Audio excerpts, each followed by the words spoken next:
Acne scars అనేవి చాలా types ఉంటాయి అండ్ ముఖ్యంగా యాక్నే హీలింగ్ ప్రాసెస్ అనేది అందరికీ సిమిలర్గా ఉండదు. So the scars might be of different types such as rolled scars or box scars, ice pick scars. So ఇన్ని టైప్స్ ఉన్నప్పుడు ట్రీట్మెంట్ కూడా డిఫరెంట్ కాంబినేషన్స్లో చేయాల్సి వస్తుంది. సో ట్రీట్మెంట్ కాంబినేషన్స్ అంటే బేసికల్లీ మనకి స్కార్ అనేది సైజ్ కూడా మారుతూ ఉంటుంది. కొంతమందికి జస్ట్ పోర్స్ ఉంటాయి, కొంతమందికి చిన్న స్కార్స్ ఉంటాయి, కొంతమందికి పెద్ద స్కార్స్ ఉంటాయి, ఫేస్ అంతా ఉంటుంది, లేదంటే బుగ్గలు ఎక్కువ ఉంటాయి. సో మనము ట్రీట్మెంట్ అనేది కాంబినేషన్లో చేయాల్సి వస్తుంది. సో కాంబినేషన్ ట్రీట్మెంట్ అంటే it might be peels, it might be fractional CO2, it might be micro needling with subcisions or subcisions with threads. So ఇవన్నీ ఉన్నప్పుడు ఇది కూడా డాక్టరే డిసైడ్ చేస్తారు మీకు ఏది సూట్ అవుతుంది అండ్ ఎట్లా ప్లాన్ చేసుకోవాలి, సెషన్కి ఎంత గ్యాప్ ఉండాలి అండ్ ప్రతి ట్రీట్మెంట్ వేరే వాళ్ళకి చేసాం కదా మాకు కూడా సూట్ అవుతుంది అని ఏం లేదు.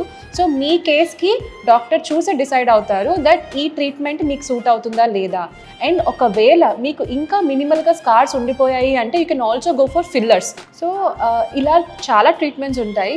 సో దీని గురించి ఇంకా మీరు తెలుసుకోవాలనుకుంటే లేయర్ స్కిన్ అండ్ హెయిర్ క్లినిక్కి వచ్చి మమ్మల్ని కన్సల్ట్ అవ్వచ్చు.